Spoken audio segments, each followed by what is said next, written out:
One of the great privileges working at TVG is the chance to travel and go out to the big racing events and see racetracks all across the country. To talk about those races and travel experiences, joining me now here on the set, Dave Weaver, Tom Cassidy, and Paul LaDuca.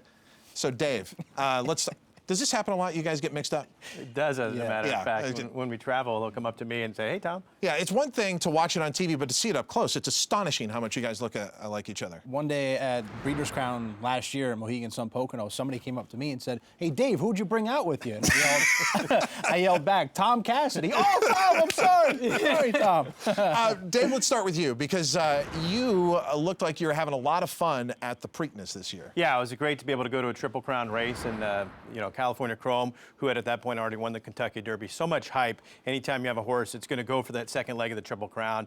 And I had a chance to go back near the barn area, and just when this horse comes out to take a bath, 150 photographers out there just trying to snap pictures of California Chrome. It's an amazing thing to see that the sport has that much attention. But let me ask you about a moment that everyone will remember from your travels there. It was one of the most watched moments on YouTube for us, and that was your interview with Steve Coburn following the Preakness, where he got really emotional. Tell us how that moment came to be. Yeah, it was actually before the horses had come out onto the track. I saw him over just kind of by a tree, just hanging around, having a prayer with some of his friends and family, and getting very emotional, teared up. And I asked him about that. You know, we saw you with a prayer. Can you tell me about that? And he says a prayer every time the California Chrome races.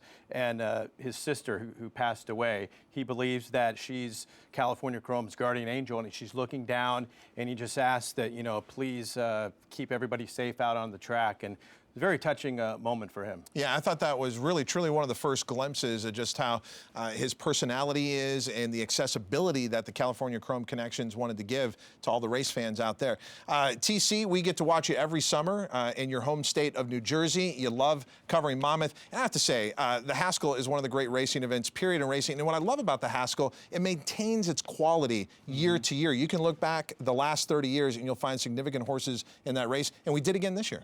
Well, you can go back the last 10 or 12 years and just give the trophy to Mr. Baffert. Yeah, he already held the record for the most Haskell wins. And then coming into this year, the Haskell was, you either overthought it or you just left it as simple as it looked on paper, because you already knew social inclusion before the Haskell was going to take back and try to rate.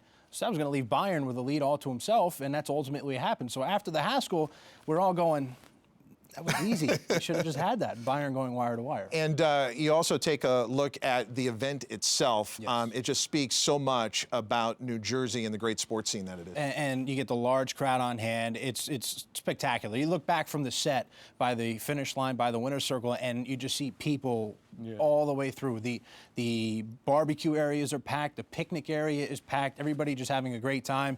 And usually when you hear a favorite win, you hear the loud cheer from the crowd. So it's a blast and a lot of fun. And if you haven't been to one yet, go to next year's. Paulie, man, you have the unique perspective, having played on the West Coast, having played on the East Coast, and obviously you know New York racing quite well, and you got to take a number of visits this year. What were some of your favorite events in New York this year? Well, I think my favorite event was Belmont Day. I think we talk a lot about what happened with California Chrome. It didn't end the way we wanted to in our hearts, but I think the day culminated, obviously, with Princess of Silmar. We got to see the three fillies run against each other. I think a lot of people forget about that. Close Hatches, Princess of Silmar, and Beholder.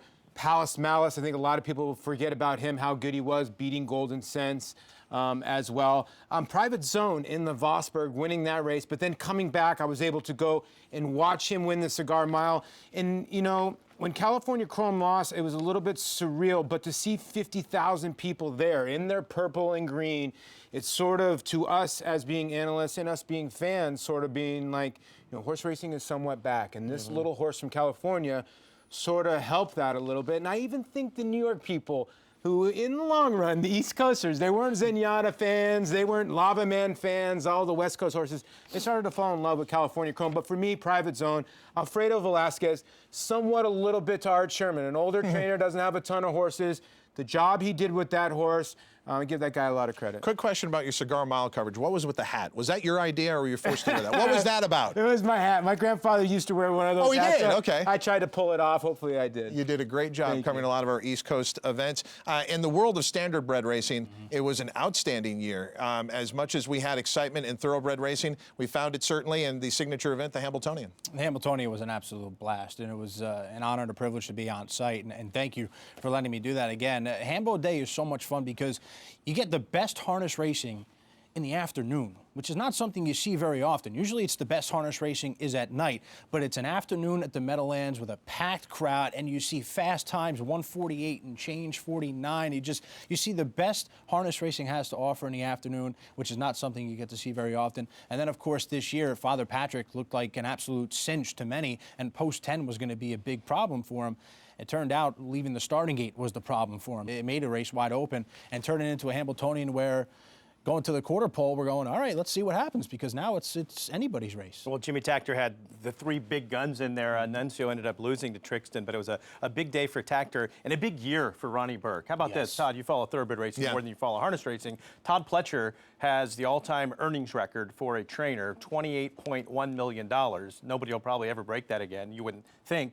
But there was a harness trainer this year that earned more than that. Ronnie Burke, 28.3 probably by the year is done. Can you imagine a harness trainer earning more than the all-time record for a thoroughbred trainer? And in the interest of full disclosure, your brother Mark Weaver had himself quite a year owning harness. He owns a few of those horses as well, but just the amount of horses that Ronnie has to send out every single day, it's a numbers game, and he somehow manages to do it. Look, it would be nice to just sit here in the studio all the time, but the best thing is getting out on the road and bring you all these great races, and we promise to do much more of that in 2015, and these are great traveling mates, the Paulie Man, Dave Weaver, and TC.